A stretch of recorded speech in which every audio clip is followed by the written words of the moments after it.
Hello guys, in this video I'll show you how you can solve 403 forbidden error in Hostinger. So without further ado, let's get started.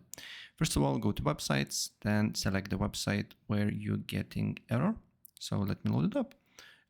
Go to the dashboard, then go to website, then error pages here, and then you should see 403 forbidden.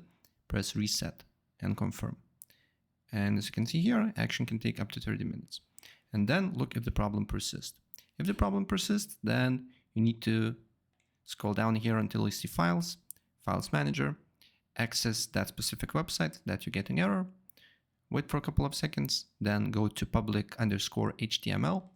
Then you should see HTA access and HTA access.bk. Select these two files and delete it.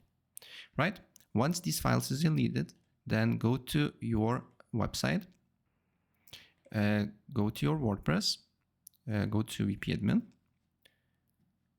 and here we need to wait again. Then you need to press on just hover your mouse on settings and go to permalinks, and then don't change anything here, but just press on save changes, and your files that you just deleted will be restored. That's pretty much it. So if I help you out, please press like and subscribe for more.